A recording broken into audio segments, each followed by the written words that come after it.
तो दोस्तों, अगर आपकी फील्ड है कॉमर्स की, जी हाँ, बिजनेस से रिलेटेड फील्ड है और बावजूद उसके आप चाहते हैं कि मैं लॉ कर लूं, हाँ, तो क्या मैं लॉ कर सकता हूं? बिल्कुल कर सकते हैं। एक प्रोग्राम है, इंटीग्रेटेड प्रोग्राम, जिसको BBA LLB कहा जाता है। 5 ईयर का प्रोग्राम है और इसमें जरूरी नहीं कि आप आर्ट फील्ड से हो, आप कॉमर्स फील्ड से भी हो सकते हैं, बिजनेस फील्ड से भी हो सकते हैं, उसके बावजूद भी लॉ कर सकते हैं। तो आज पूरी जानकारी इस वीडियो में हम BBA लॉ की करने वाले हैं, जिसमें आपको, हाँ जी, बिल्कुल सीट थाम के बैठ जाना है। क्यों बैठ जाना है? क्योंकि पूरी लंबी डिटेल जानकारी, ताकि सारे के सारे डाउट और आपके फ्यूचर की बात यहां की जा सके। तो दोस्तों में जरूर शेयर कर दीजिए ताकि उनका भी भला हो जाए, और चैनल सब्सक्राइब करना है ताकि आपको लॉ की सारी जानकारी यही इसी चैनल पर सबसे पहले मिल पाए। तो स्टार्ट कर लेते हैं बैचलर ऑफ बिजनेस एडमिनिस्ट्रेशन किसके साथ? LLB, यानी कि यहां बैचलर ऑफ लॉ के साथ। बिल्कुल इंटीग्रेटेड प्रोग्राम है। हाँ जी, इंटीग्रेटेड मतलब आप 5 सालों में ये दोनों कोर्सेज कर सकते हैं। BBA भी हो जाएगा, LLB भी हो जाएगा, और आपकी फील्ड साथ ही साथ लॉ की फील्ड। मजा आ जाएगा, बेहतर तगड़ा कॉम्बिनेशन है। कैसा है कोर्स? अंडर ग्रेजुएशन कोर्स है, 12वीं कक्षा के बाद किया जाएगा। जी हाँ, तो 12वीं कक्षा में आपने बिजनेस से 12th किया हो, ठीक है ना। साथ ही साथ ड्यूरेशन हमने बात कर ही ली, चूंकि इंटीग्रेटेड कोर्स है, 5 ईयर का ये प्रोग्राम होता है। एग्जामिनेशंस की बात करें, हाँ, कैसी एग्जाम होगी? तो दोनों हो सकती हैं, दोनों हो सकती हैं, बिल्कुल दोनों हो सकती हैं। कैसी दोनों? एक तो मेरिट बेस्ड, तो आपकी परसेंट 12th में बहुत अच्छी हो, उसके बेसिस पे बहुत सारे कॉलेजेस एडमिशन दे सकते हैं, या फिर एंट्रेंस, जो सबसे ज्यादा लोग प्रेफर करते हैं, क्योंकि एंट्रेंस में आपके पास ऑप्शंस बहुत ज्यादा होते हैं, क्योंकि बहुत अच्छे अच्छे टॉप कॉलेजेस कई बार नहीं लेते मेरिट बेस्ड, वो कैसे लेते हैं? एंट्रेंस बेस्ड एडमिशन लेते हैं। तो भैया दोनों हो सकते हैं। यहाँ पे अगर पढ़ाई की बात करें तो कैसा होगा? जी हाँ, ये सेमेस्टर बेस्ड सिस्टम आजकल चल रहा है। सो 1 साल में 2 सेमेस्टर, यानी 5 साल में 10 सेमेस्टर। हाँ, फाइनल ईयर लेकिन आपकी अलग होगी, बिल्कुल, उसमें केवल आपकी इंटर्नशिप और बाकी चीजें सिखाई जाएंगी, डोंट वरी। बहुत बढ़िया। एलिजिबिलिटी के लिए क्या चाहिए? 12वीं कक्षा पास हो, हाँ, प्राइवेट ना हो, है ना, रेगुलर बेसिस पे हो। कुछ कॉलेजेस दे देते हैं, हाँ, प्राइवेट को भी, लेकिन अच्छे कॉलेजेस नहीं है, कर तो जरूर सकते हैं, लेकिन हाँ, रेगुलर बेस पे आप 12th कर रहे हो पास। कुछ कॉलेजेस के क्राइटेरिया परसेंटेज के रहते हैं। अच्छे से अच्छे कॉलेज चाहते हैं कि हमारे पास, हाँ, पहले से ही निखरा हुआ बच्चा हो, जिसको हम और निखार के तराश सकें, ताकि वो हमारा नाम रोशन करे। तो ऐसे ही अलग अलग कॉलेजेस के अलग अलग रूल्स हो सकते हैं, लेकिन बेसिक क्राइटेरिया 12th पास है। और इसमें आपके मार्क्स की अगर बात करें तो मिनिमम 45% मार्क्स आपके होने चाहिए। साथ ही साथ एडमिशन प्रोसेस हमने बात कर ही ली है कि दोनों प्रकार से मेरिट और एंट्रेंस एग्जाम बेस पे हो सकती है। एवरेज कोर्स की फी BBA LLB की क्या हो सकती है? तो अगेन ये कॉलेज टू कॉलेज वेरी करती है, कौन सा अच्छा कॉलेज है, कौन सा लो, कौन सा मीडियम, हर लेवल वाइज कॉलेजेस होते हैं, उनकी फी भी अलग अलग होती है। लेकिन एक ऑन एन एवरेज अगर हम बात करें तो लगभग 2.5 लाख रुपए से 2.5, यस, LPA टू 15 LPA। ये LPA तो बाद में आपका क्या होगा? हाँ जी, ये आपका पैकेज होगा, जी हाँ। लेकिन अभी यहाँ पे आपका ये खर्चा है इस कोर्स के लिए। साथ ही साथ एनुअल सैलरी क्या होगी? तो एनुअल सैलरी अलग अलग कॉलेज में फिर अगेन डिपेंड करते हैं, 3 to 8 लाख के आसपास LPA आपका हो सकता है ऑन एन एवरेज। फिर भैया टॉप रिक्रूटर्स कौन कौन से हैं? तो बहुत सारे हैं रिक्रूटर, जैसे AZB and partners, again Khaitan and company, फिर भैया फ्राई लीगल, हाँ, देसाई एंड दीवानजी, तलवार ठौकार एंड एसोसिएट, फिर भैया श्रदुल, अमरचंद, मंगललाल, मंगलदास, है ना, एंड कंपनी। इसके अलावा हाँ, जितनी है तमाम मिल जाएंगी भैया। हमूराबी एंड सोलोमन हो गए, SNR एसोसिएट्स हो गए, ये सारे के सारे टॉप रिक्रूटर्स हैं। क्या क्या जॉब पोजीशन हो सकती है इस कोर्स के बाद? तो भैया लीगल एडवाइजर, एडवोकेट बन सकते हो, partner associate of law firm के हो सकते हो, ह्यूमन राइट एक्टिविस्ट बन सकते हो, हाँ, लिक्विडेटर और सॉलिसिटर, साथ ही साथ टीचर, प्रोफेसर, बिल्कुल गवर्नमेंट प्राइवेट कॉलेजेस में। तो ये सारी प्रोफाइल्स हैं। अब क्या क्या चीजें हैं जिसको हमें डिस्कस करना है? रजिस्ट्रेशन को, कैसे क्या रजिस्ट्रेशन होगा, कैसे हम इस कोर्स को अप्लाई कर सकते हैं, अवेल कर सकते हैं। तो भैया आपको रजिस्ट्रेशन की डेट्स पता होनी चाहिए कि कौन से कॉलेज की क्या रजिस्ट्रेशन चल रही है, उनकी प्रक्रिया क्या है, मेरिट बेस्ड है या एंट्रेंस एग्जाम बेस्ड है। अगर एंट्रेंस एग्जाम बेस्ड है तो वो एंट्रेंस एग्जाम्स की क्या डेट है रजिस्ट्रेशन की, वो आपको पता होना चाहिए। तो अपडेटेड रहना इंपॉर्टेंट है।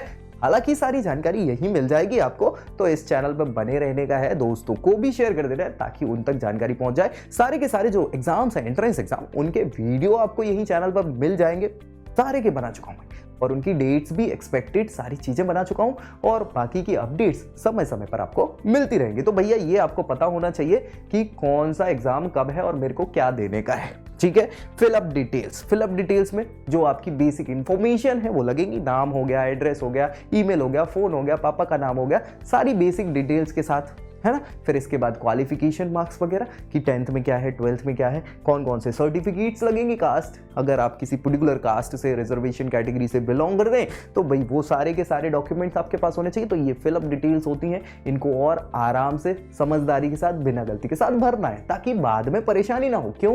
क्योंकि नाम में आपने स्पेल मिस्टेक कर दी तो फिर वो भविष्य में आपकी मार्कशीट और हर एक डॉक्यूमेंट में वही नाम आएगा। तो भैया जल्दबाजी नहीं करना है, आराम से अपने नाम और सारी चीज़ों को जांच के ही इसको फिलअप करने का होना है। फिर भैया सबमिशन ऑफ मैंडेटरी डॉक्यूमेंट्स कौन कौन से लगेंगे तो हमने बात कर ही ली है कि सबकी हमें स्कैन करके रख लेना है कॉपी, है ना।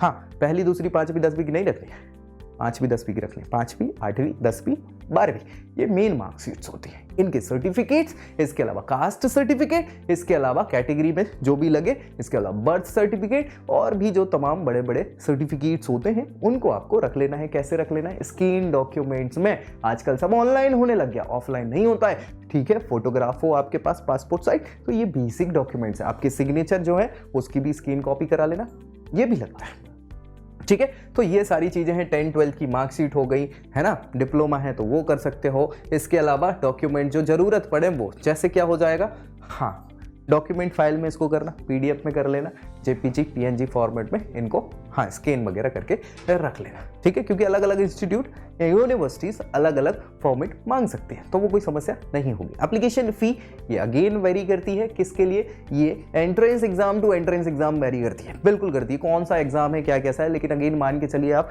5,000 रुपए के रेंज में ही सारे एंट्रेंस एग्जाम होते हैं, उसके अंडर ही सारे एग्जाम्स होते हैं, कुछ कुछ एक आध होता है, उसके अलावा सब, हाँ, 1000 to 5000 ये आपका यहाँ पे फी होती है। और बाकी अगर स्पेसिफिक कैटेगरी से बिलोंग करते हैं तो भी आपको कुछ कंसेशन मिल जाता है, जी हाँ, ठीक है। एलिजिबिलिटी की बात करें तो भैया क्या एलिजिबिलिटी होनी चाहिए? 12वीं पास। किस में होना चाहिए? 12वीं के साथ आपने भैया इकोनॉमिक्स करी हो, हाँ, मतलब वही अपना कॉमर्स वाली फील्ड, तो इकोनॉमिक्स हो या बिजनेस वाली फील्ड जिसमें स्टैटिस्टिक्स पढ़ा हो आपने, इंग्लिश पढ़ा हो, क्योंकि इंग्लिश इंपॉर्टेंट है भाई, लॉ में इंग्लिश के वर्ड पे ही खेला जाता है। हाँ, सो इंग्लिश कम्युनिकेशन इंपॉर्टेंट है, बहुत अच्छे से आनी चाहिए। ना आए तो ऐसा नहीं कि हिंदी वाला व्यक्ति नहीं कर सकता, कर सकता है, बहुत अच्छे से कर सकता है, सीखा जा सकता है ना, हर चीज को पीछे नहीं हटना है ना। चलिए, बहुत अच्छी बात है। क्वालिफिकेशन की मार्क्स की बात करें तो एटलीस्ट 45% मिनिमम क्राइटेरिया है, उससे ऊपर रहे तो अच्छा है, क्योंकि कॉलेज टू कॉलेज कई बार बड़े कॉलेजेस ज़्यादा परसेंटेज मांग लेते हैं, है ना, तो अच्छा रहे तो वो बेहतर है। Candidate have a diploma in law, अगर है तो बहुत अच्छी बात है। आफ्टर क्लास 10th के बाद भी कुछ डिप्लोमाज होते हैं, तो अगर वो है तो वो भी एडमिशन में लग जाते हैं। एंट्रेंस एग्जाम्स अलग अलग हैं। सबसे इंपॉर्टेंट जो लॉ से रिलेटेड एग्जाम है वो क्लैट का होता है, जिसको ज्यादा प्रेफर करते हैं लोग बाग। तो क्लैट क्या है? कॉमन लॉ एडमिशन टेस्ट इसको कहा जाता है, और ये साल भर में होता है, नेशनल लेवल का एग्जाम है। भारत भर के कॉलेजेस जो लॉ कराते हैं वो इसके थ्रू आपको एडमिशन दे देते हैं आपके कोर्सेज में, ठीक है भाई। तो अच्छे मार्क्स रहेंगे, अच्छी मेरिट रहेगी तो अच्छा कॉलेज और अच्छे कोर्सेज आपको मिल जाएंगे। तो भैया 120 कॉलेजेस हैं यहाँ पे, ये एक्सेप्ट करते हैं कंट्री में, है ना। 120 मिनट का एग्जाम होता है, 150 क्वेश्चन होते हैं, MCQs होते हैं। हाँ, तो ऐसे आपको क्या करना है। अभी भैया मार्च 2022 में लास्ट हो चुका है, लास्ट ईयर का, अभी दिसंबर में हो चुका है, ठीक है। हाँ, MHCT लॉ, ये महाराष्ट्र स्टेट का स्टेट लेवल एग्जाम है जो महाराष्ट्र का है ना। ये क्या CET कराता है लॉ के लिए, कॉमन एंट्रेंस टेस्ट। उसमें महाराष्ट्र स्टेट के अंदर जितने कॉलेजेस हैं वो आपको एंट्रेंस क्या करते हैं, एडमिशन दे देते हैं। तो वो सारी की सारी चीज़ें, 2 घंटे का ये एग्जाम होता है, और साथ ही साथ यहाँ पे 150 क्वेश्चन होते हैं, 150 मार्क्स के, सारी चीजें, है ना। अच्छा, इन सारे के सारे जितने भी एंट्रेंस एग्जाम्स हैं उन सब पे पूरा वीडियो बना है डिटेल में, तो वो आपको यही चैनल पे मिल जाएगा, जाके देख लेना, जो भी रिस्पेक्टिव आप प्रेफर करना चाहते हैं एंट्रेंस एग्जाम। मेरा तो मानना है सारे दे दो, क्या ही जा रहा है ना। सारे ऐसे नहीं कि आप बिल्कुल आपके स्टेट के आस पड़ोस के जहाँ जा पाओ ऐसे देना, सब नहीं देना, लेकिन हाँ सब भी दे सकते हो, आपको एक एक्सपीरियंस तो हो ही जाएगा, ठीक है। कोर्सेस लगभग सेम ही होते हैं, सारे के सारे सिलेबस सेम ही होते हैं, ठीक है। आप क्या कर सकते हैं, एडवांटेज क्या क्या है? एक तो रेप्यूटेड प्रोफेशन है, ये बिल्कुल है भाई, लॉ का प्रोफेशन ही बहुत रेप्यूटेड है। आपसे लोग बहुत अच्छे से बात करेंगे, क्यों करेंगे? क्योंकि भैया आपको तो कानून पता है, अगर कोई तेज चल गया तो डराते धमकाते हैं, है ना।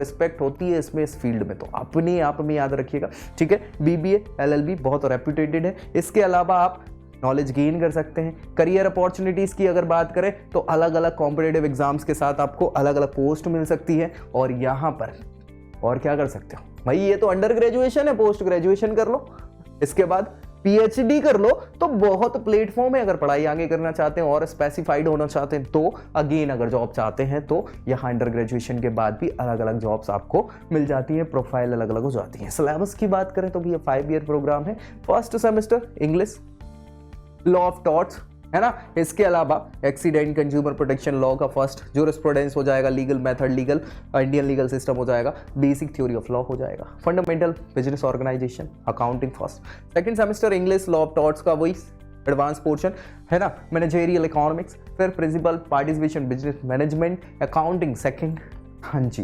फिर भी third semester specific special contract की बात होगी, कॉन्स्टिट्यूशन लॉ, इंपॉर्टेंट, बहुत इंपॉर्टेंट है ना, यहीं से सब चीजें होती है।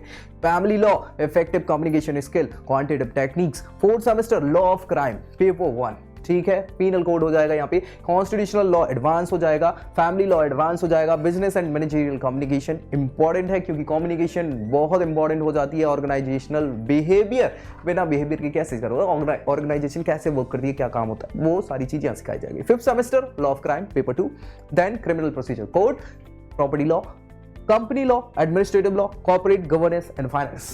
Sixth semester law of crime paper 3rd, again criminal procedure code 2nd, environmental law, company law, principle of taxation law, human resource and total quality management, हाँ जी।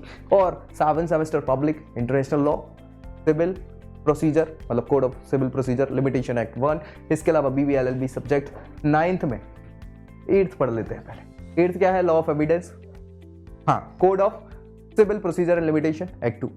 9th semester labour industrial law, drafting, pleading, ये यहाँ सिखाना चालू कर देते कैसे क्या case को ड्राफ्ट करना, प्लीड करना है ना, कन्वेंस करना है, क्या करना है, कैसे करना है, वो सारी चीजें, ठीक है। Alternative dispute resolution, again 10th semester जो है उसमें professional ethics, professional accounting system, moot court exercise कराएंगे कि कैसे क्या, हाँ, मॉक एक्सरसाइज बेसिकली, और इंटर्नशिप हो जाएगी, प्रोजेक्ट वगैरह, जो प्रेजेंटेशन है वो सारी चीजें लास्ट सेमेस्टर में। और यहाँ बधाई हो, आप बन गए BBA LLB, आपका कंप्लीट हो गया, अब जॉब कर सकते हो, है कि नहीं। या फिर और क्या कर सकते हो, तो आगे पढ़ सकते हो, मास्टर्स भी कर सकते हो, जी हाँ। तो चलो देख लेते हैं क्या क्या है जॉब प्रोफाइल में। बिजनेस कंसल्टेंट बन जाओगे, लॉ रिपोर्टर बन जाओगे, लीगल प्रोफेशनल एडवाइजर हो सकते हो, एडवोकेट बन सकते हो, या तो नोटरी तो इंपॉर्टेंट है ही। और इन सब की सब जॉब प्रोफाइल पे क्या हो जाएगा, आपकी अलग अलग रिस्पेक्टिव, हाँ, क्या सैलरीज अलग अलग हो सकती हैं, बिल्कुल हो सकती हैं। तो ये पूरी की पूरी जानकारी थी भैया, जिसमें आपकी सारी चीजें। स्कोप में क्या क्या है, मास्टर्स कर लो, LLM कर लो और स्पेसिफाइड हो जाओ और अपने आप को बढ़ा लो, बिल्कुल डन। इसके अलावा क्या कर सकते हो, तो आप भैया कंपनी सेक्रेटरी बन सकते हो, एग्जाम होता है, सारी चीजें हैं, वो कर लो। कॉम्पिटिटिव एग्जामिनेशन में अलग अलग पोस्ट के लिए अलग एग्जाम्स होते हैं, तो वो आप कर सकते हो, जो चाहो वो बन सकते हैं भैया, UPSC के थ्रू, IBPS के थ्रू, अलग अलग, हाँ जी हाँ, ये सारे एग्जाम्स होते हैं। और इसी के साथ हमने बात करी किसकी, BBA LLB। इसके बारे में अब कोई डाउट बचा हो तो जरूर कमेंट करें, दोस्तों को शेयर करना है, और वीडियो अच्छा लगे तो लाइक करना है और चैनल सब्सक्राइब कर लेना। क्यों, क्योंकि सारी लॉ की जानकारी यही मिलेगी, ताकि आपको कोई समस्या ना हो और एक अच्छा फ्यूचर आप बना सके। तो मिलेंगे अगले वीडियो में अगली जानकारी के साथ, तब तक के लिए जय Hind. I hope you like this video. For more such videos, keep watching our channel and do not forget to like, share and subscribe.